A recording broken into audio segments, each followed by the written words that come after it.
A Real Bus está de volta à estrada. Uma volta responsável e controlada, seguindo todo o protocolo de higiene recomendado pelas autoridades de saúde. Uso obrigatório de máscaras, álcool em gel para todos, higienização completa dos ônibus e renovação do ar a cada minuto durante o trajeto. Se o seu destino for João Pessoa, Campina Grande, São João do Cariri, Serra Branca, Sumé, Monteiro, São José dos Cordeiros ou São Sebastião do Umbuzeiro, conte com a gente. Mesmo em tempos desafiadores, o compromisso da Real Bus é com a sua satisfação. Que bom nos reencontrarmos nesse início de dia, começo de semana. Hoje, segunda-feira, dia 17 de maio. Hoje comemora-se o Dia Internacional das Telecomunicações.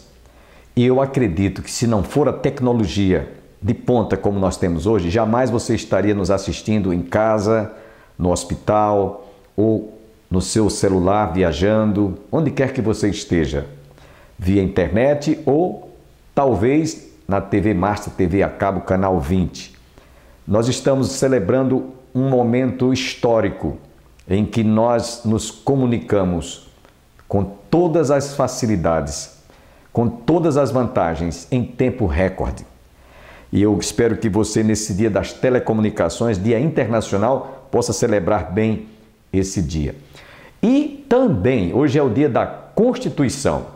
E nós temos ouvido isso amplamente. Rasgaram a nossa Constituição. Não temos hoje direitos respeitados. Não temos hoje sequer os direitos adquiridos como cidadãos, o direito de ir e vir. E nós esperamos que os nossos governantes, principalmente os ministros da Justiça, eles possam realmente reconhecer os direitos que nós temos. O nosso país, a nossa pátria, realmente dá esse direito a todo cidadão. É causa petras. Você não pode deixar de atentar, de considerar que nós temos liberdade sim. E por isso nós temos que lutar. Temos que fazer nossas as palavras de todos quantos estão querendo que a nossa Constituição seja respeitada. Dando a seguinte frase, deixando esta ordem para o nosso presidente, que ele está autorizado a fazer com que nós tenhamos liberdade em toda essa nação, pois a nossa Constituição nos dá esta garantia, nos dá essa certeza. Hoje estaremos ouvindo a conclusão da mensagem ministrada pelo pastor Antônio Júnior, co-pastor da Igreja do Calvário. Ele estará dentro de instantes trazendo a conclusão e sem perda de tempo nós vamos ficar com ele agora.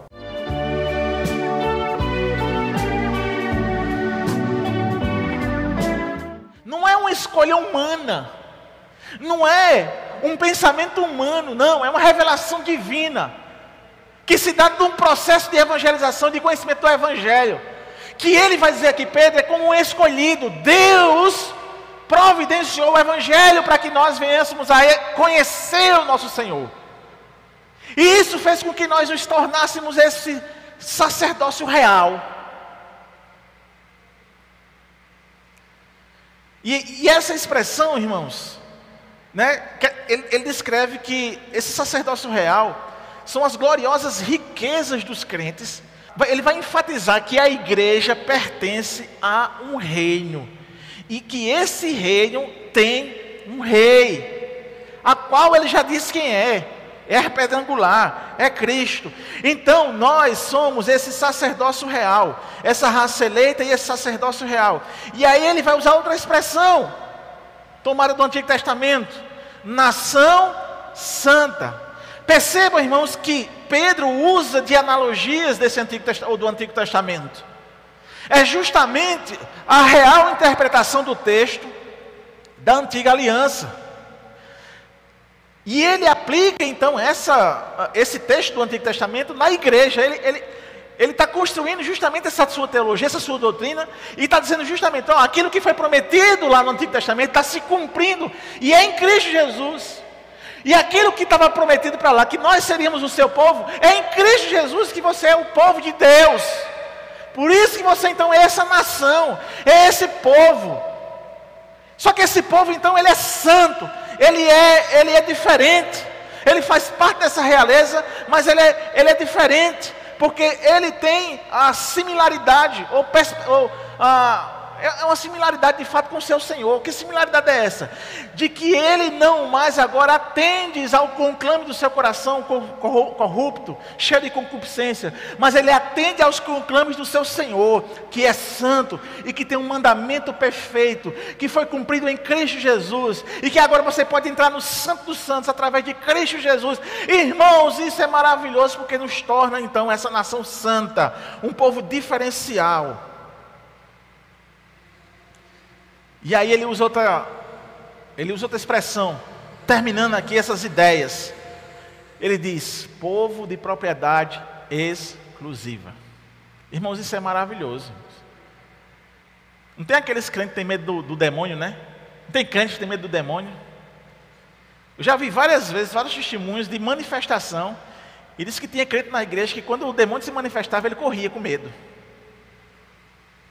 Irmãos, essa realidade de propriedade exclusiva de Deus faz-me entender que o crente não é possuído pelo demônio, porque nós temos um Senhor, e esse Senhor é o Todo-Poderoso. Amém, irmãos? Crente possuído pelo demônio não existe. Dois senhores não podem habitar o mesmo lugar. Ou você atende a um, ou atende a outro. Amém, meu irmão? Você é povo de propriedade exclusiva. Pedro enfatiza que Deus tem tomado um povo para si. Ele tomou para si. É propriedade, ninguém toca. Ninguém toca. Ninguém lhe tira do estado espiritual que você está. Porque você está por causa de Deus, de Cristo. A sua segurança é Cristo. Se você está nele, ninguém toca. Não é as circunstâncias, não é lhe matando, não é isso, não olhe para isso. Não é a doença, não olhe para isso. É a sua alma que está guardada em Deus, em Cristo Jesus. Amém, irmãos? Você é crente, então por isso você é propriedade exclusiva. Por isso que quando um crente morre, ele vai para a glória, ele vai para o seio de Abraão, ele vai para a presença de Deus. Quando Lucas escreve Atos, capítulo 20, verso 28, ele traz essa ideia também. Ele diz assim: atendei por vós e por todo o rebanho sobre o qual o Espírito Santo vos constituiu bispo, para pastoreardes a igreja de Deus, a qual, aí ele enfatiza aqui, comprou com o seu próprio sangue. Então Deus adquire um povo para si, paga o preço, que é o derramamento do sangue de Cristo. Ou seja, ninguém agora tem mais acusação contra os eleitos de Deus, contra os crentes, porque foi Deus que o comprou pelo sangue de Cristo. Amém, irmãos? Por isso que tem aquela ideia que ninguém separa do amor de Deus que está em Cristo Jesus. Esse preço alto, quando Paulo escreve ao pastor Tito, capítulo 2, verso 14, ele diz: o qual a si mesmo se deu por nós, a fim de remir-nos de toda iniquidade e purificar para si mesmo o povo exclusivamente seu e zeloso de boas obras. Zeloso de boas obras. Deixa eu contar uma dificuldade aqui. Se eu já contei, vou só repetir a minha dificuldade. Eu tenho dificuldade de tratar crente que não tem amor, sabor, alegria, entusiasmo nas coisas de Deus. Por quê? Lá no fundo eu desconfio se ele é crente. Eu desconfio se ele é crente. Porque você experimentar a salvação em Cristo Jesus. Amém, irmãos? Você experimentar os dons do Espírito Santo e você não se entusiasmar mais. Eu sei que existe um momento de frieza, de aridez. Eu sei que às vezes a gente está num deserto, a coisa está feia, a gente não vê o horizonte. E às vezes a gente passa do deserto, mas vê uma tempestade, e o mar é revolto. Mas irmãos, quando a gente vai lá no nosso arquivo espiritual, e olha para as Escrituras, e vê essas palavras, ele dizendo que somos um povo de propriedade exclusiva, que somos um povo exclusivamente seu, exclusivamente seu, aleluia, que as portas do inferno não prevalecem sobre a igreja, que há milhares e milhares de anos intentam em queimar a Bíblia, intentam em calar a boca dos cristãos, que intentam várias coisas contra a igreja, mas a igreja nunca sucumbiu, ela sempre existiu. Sempre existiu. Desde a sua fundação, tempestades e desertos apresentados diante da igreja, mas Deus sempre levantou um povo, sempre renovou, sempre houve avivamento. Amados irmãos, veja que Pedro aqui, ele quer dizer que esse povo é diferente de todos os povos do mundo. Esse povo é um bem precioso para Deus. Saiba que você é um bem precioso para Deus, porque você é exclusivo dEle.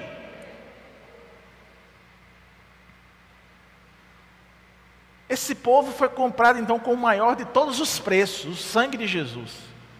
Eles têm a marca do Cordeiro. É um povo em que Deus é o dono, é você. E ainda nesse final, do versículo, ele vai lançar um propósito. Essa igreja ela tem um propósito. Esse povo que é nação santa, sacerdócio real, esse povo que é de propriedade exclusiva de Deus, eles têm um propósito. Eles têm um objetivo. Aí Pedro vai apresentar, final do verso número 9: a fim de proclamardes as virtudes daquele que vos chamou das trevas para a sua maravilhosa luz. Lembremos, irmãos, que todos os povos fora de Israel eram considerados pagãos, e os seus cultos eram voltados para todo tipo de entidade maligna e feitas de coisas encontradas na natureza, ou seja, cerimônias totalmente repugnantes para Deus. Por isso esse povo era levado pelos impulsos do seu coração, estavam longe das promessas de Deus, mas em Cristo tudo mudou. Se antes estavam obscurecidos pelo pecado, andando em trevas, agora eles foram colocados na luz. E quando Mateus registra uma fala de Cristo no capítulo 5, verso 14 do Sermão do Monte, Jesus vai dizer: vós sois a luz do mundo. Não se pode esconder a cidade edificada sobre o monte. E nessa mesma ideia de luz, João, escrevendo seu Evangelho, capítulo 8, verso 12, diz: de novo, lhes falava Jesus dizendo: eu sou a luz do mundo. Quem me segue não andará nas trevas, pelo contrário, terá a luz da vida.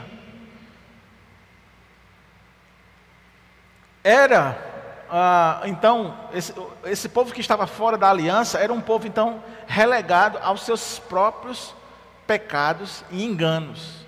Então, a partir do momento que encontraram a Cristo, crendo, entregaram as suas vidas a Ele, agora então passaram a ser povo de Deus. E aí ele diz, verso de número 10: vós sim, que antes não eras povo, mas agora sois povo de Deus, que não tinhais alcançado misericórdia, mas agora alcançastes misericórdia. Então, ele continua com essa mesma ideia, lembre-se disso.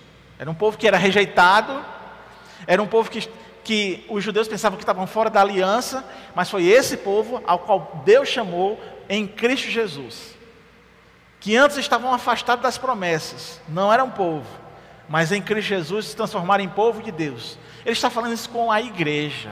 A ideia é que eu e você, antes não era povo, mas em Cristo nós somos povo de Deus, amém? Você é propriedade exclusiva de Deus, amém? Você então foi comprado com um preço que ninguém poderia comprar ou pagar, o sangue de Cristo Jesus, porque nenhum de nós poderia ter esse sangue puro que Jesus teve. Então, amados irmãos, saia da sua letargia, saia do seu marasmo e volte a sua vida como um sacerdócio santo, como um sacerdócio real. Dedique a sua vida de fato a Deus. Você precisa estabelecer isso na sua vida, dedicação, e toda a sua dedicação ao Senhor não é perca de tempo, muito pelo contrário, nós ganhamos vida, nós ganhamos um sentido de viver, quando nós nos lançamos de fato, todo o nosso ser, a Cristo Jesus. Irmãos, em nome de Jesus, vamos fazer isso. E isso passa, irmãos, pela nossa prática diária. Isso passa pelas nossas responsabilidades espirituais que temos. Terça-feira da semana passada, nós estávamos aqui no culto de oração, Eu filmei um pouquinho, porque eu fiquei impressionado da alegria dos irmãos que estavam no culto de oração. Eu não vim terça, como eu disse a vocês, estava pregando em outra igreja. Mas quando eu cheguei aqui, eu fui informado, pastor, perdesse o culto de terça-feira de oração. Foi maravilhoso. E eu disse, que bom, glória a Deus, glória a Deus. Irmãos, nós não podemos perder tempo, irmãos. Nós precisamos remir o tempo. Não fique em casa assistindo novela. Não fique em casa assistindo qualquer outra coisa. Venha para o culto. Venha para o culto. Tem um distanciamento, olha, vários lugares. Aí você fica em casa, às vezes briga com o menino, briga com, enfim, com algum parente, assiste alguma coisa que não edifica em nada, e fica perdendo tempo, em vez de se alimentar espiritualmente. Está entendendo, irmãos? Você é povo de Deus. Se você é povo de Deus, você busca as coisas que são lá do alto. Se você é povo de Deus, de exclusividade dele, você precisa então se santificar, porque você é o sacerdócio santo.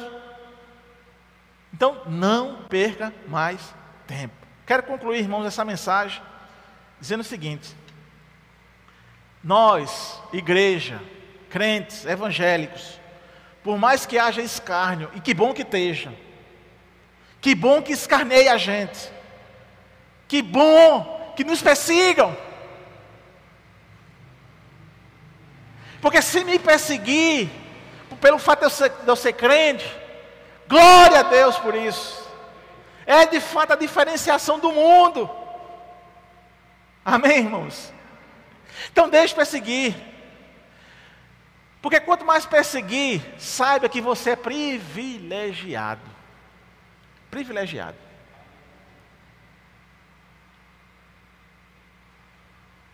Eu escutei uma história hoje, talvez você já tenha recebido no WhatsApp, que me chamou a atenção. De um pastor que estava em um dos países perseguidos. Nos países perseguidos você não tem templos com nome. No país perseguido você não tem o que a gente estava fazendo hoje. Por exemplo, eu pelo menos estava fazendo hoje. Eu fui até um design para que o design fizesse alguns desenhos para a gente colocar aqui nas portas e fazer a sinalização aqui do prédio que vai ser inaugurado. Né? Abertamente, a gente pode fazer. Tem países que você não pode nem erguer um templo. Hoje. E pastores, que no caso dessa história que eu ouvi, desse testemunho, como é perseguido lá, ele não podia ter uma Bíblia como essa. O que ele fez? Ele rasgou a Bíblia e deu, por exemplo, ele rasgava Isaías e dava um irmão.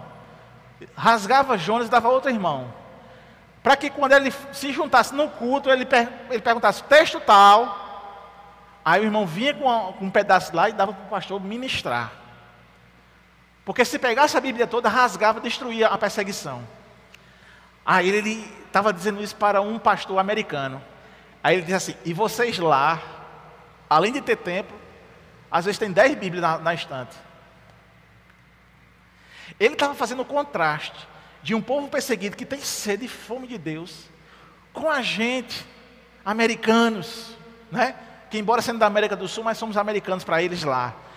Temos Bíblia à torta e à direita, mas não fazemos caso disso. E por isso que esse testemunho estava me chamando a atenção, e baixando a minha cabeça mais uma vez, fazendo com que eu pedisse perdão a Deus.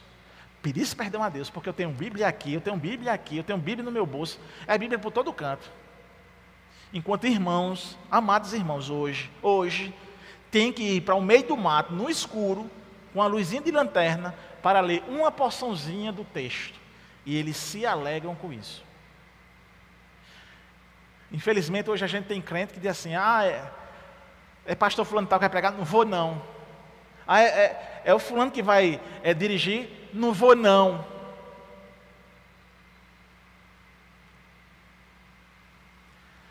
Misericórdia, né, irmão da gente? Misericórdia. Nos perdoe, Senhor, porque somos um povo privilegiado. Privilegiado. Temos um templo confortável. Temos um aparelho de som bom. Temos transmissão. Temos Bíblia para cima e para baixo. Ouvindo, que somos sacerdócio real, que somos nação santa, que somos um povo de propriedade exclusiva de Deus. mas nós estamos apáticos. Irmãos, orem. Ore para que Deus fenda os céus e derrame do seu Espírito em nossa vida. Ore para que a gente seja batizado no Espírito Santo e haja dons. Ore para que a gente tenha alegria de vir ao culto.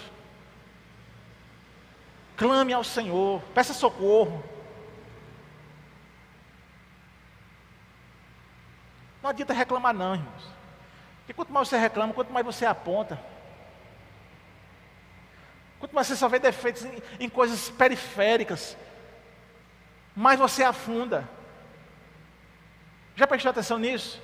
Quanto mais você presta atenção em coisas periféricas, você não consegue vir para o culto. Não vou para o culto não, porque esse lustre botaram no lugar errado. Aí toda vez que você olha para esse lustre, você não vai querer cultuar o Senhor. Misericórdia, somos um povo privilegiado. Que tivesse a luz de lanternas aqui, a luz de velas, somos um povo privilegiado. Nós servimos a um Deus verdadeiro. Amém? Então para que está com picuinha? Para que está com moído? Para que a câmera está torta, a câmera está ajeitada? Gente, somos nação santa, somos sacerdócio real, somos sacerdócio santo, somos um povo de propriedade exclusiva, nós somos crentes, nós somos privilegiados, nós servimos a um Deus verdadeiro, vitorioso, santo, benigno, todo-poderoso. Ele nos salvou, e essa salvação reflete justamente nessa posse dEle. Então nós somos, irmãos, de fato, esse povo privilegiado. Como não amar um Deus desse, um Deus que se apresenta dessa forma? Como não render o nosso coração a Ele? Como não se dedicar a esse Deus? Me parece que, em face dessa revelação, a nossa apatia está se aflorando cada vez mais, e toda altivez que temos, irmãos, isso não vai passar de ofensas ao Senhor. Precisamos pensar sobre essas coisas, precisamos refletir sobre isso. As coisas que Deus estabeleceu para estarmos inseridos nela, Deus estabeleceu. Aproveite, irmãos, pare de perder tempo.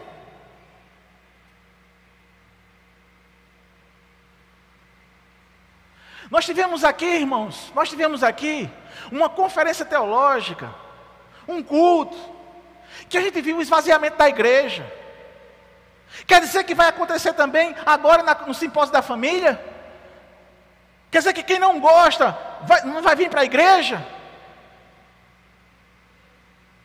Vamos ser seletivos agora na igreja? Que ideia é essa, irmãos? Diante do que a gente está vendo aqui, diante do que Deus está nos revelando, ore ao Senhor. Se tem mágoa no coração, ore ao Senhor. Se você tem ódio no coração, ore ao Senhor, porque Jesus já lhe comprou pelo seu sangue precioso. E isso quer dizer que nós não temos mais inimigos, porque Ele reconciliou eu e Deus, você e Deus, e eu e o irmão. Se eu tenho alguma coisa contra o irmão, eu vou lá e vou perdoá-lo. Mas se eu fiz, eu vou lá pedir perdão.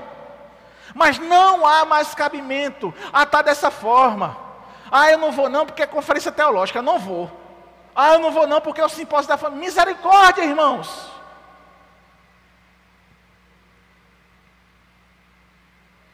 Quer dizer que a conferência é do diabo e o simpósio também?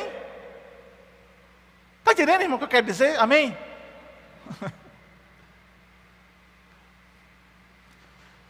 As coisas de Deus são estabelecidas por Ele, e nós estamos inseridas nela. Eu sei, eu já passei por frieza espiritual, eu já senti falta de vontade de vir fazer as coisas de Deus. Mas o que foi que eu ganhei com isso?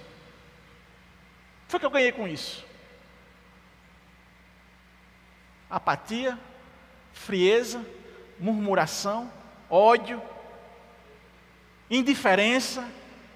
Foi para isso que Jesus me chamou? Foi para isso que Jesus pagou o preço na cruz do Calvário? Para ser altivo? Para ser opinioso? Não foi. Ele me chamou para ser servo. Ele me chamou para ser filho. Ele me chamou para suportar uns aos outros. Ele me chamou para ter misericórdia, porque Ele teve misericórdia. Ele me chamou para ter comunhão. Ele me chamou pelo seu amor. Aleluia. Toda vez que eu senti falta de vontade de fazer as coisas de Deus, de não vir para a igreja, e não me esforçar para vir, ir para qualquer outro lugar, toda vez que eu passei por esses momentos áridos, não ganhei absolutamente nada. Apenas prejudiquei a mim mesmo e perdi o meu tempo. Portanto, precisamos de fato de um renovo. E eu espero que essas palavras que Pedro aqui escreveu de forma inspirada pelo Espírito Santo, dizendo quem nós somos em Cristo, em que nós podemos nos desenvolver, venha renovar as nossas forças. E a gente poderia então perguntar, né? Como é que eu renovo as minhas forças? Eu acho que o trecho da carta nos responde. O que renova as nossas forças é ser povo de Deus, é ser propriedade exclusiva, é ser sacerdócio santo e real, é sermos de fato igreja, esse povo escolhido. Fiquemos de pé, irmãos, vamos orar.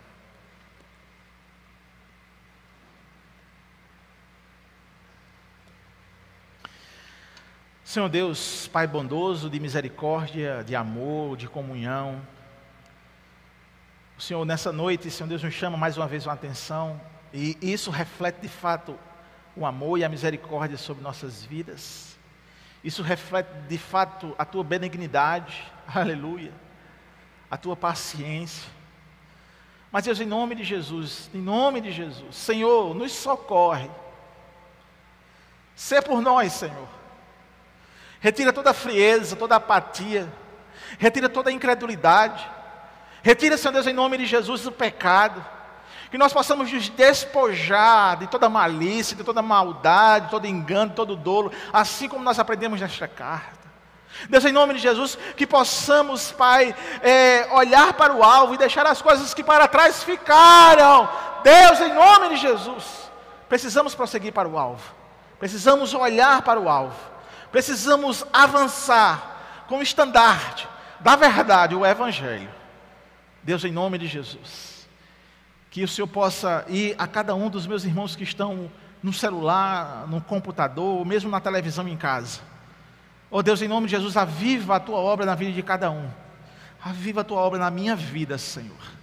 Não para que eu seja um destaque, não para que eu seja um sucesso. Deus, tem misericórdia, porque isso passa nos nossos corações. Mas que eu tenha o mesmo espírito que João Batista teve, que o Senhor cresça e que eu diminua. Deus, eu preciso disso. E eu tenho certeza que cada irmão aqui precisa também. Pai, no nome de Jesus, eu quero Te louvar e Te bendizer, porque toda essa consciência que o Senhor está nos trazendo é porque o Senhor está renovando as nossas mentes. É porque o Senhor está renovando essa igreja. É porque o Senhor está renovando os irmãos. E todos aqueles que estiverem, Senhor Deus, aberto com o coração, que de fato com o coração, Senhor Deus, sedento do Senhor, o Senhor vai fazer algo maravilhoso como nunca antes visto. Eu espero, Senhor Deus, por este dia, e eu continuo confiante, perseverante, que assim o Senhor vai fazer. É assim, Pai, que eu oro no nome de Jesus. Amém.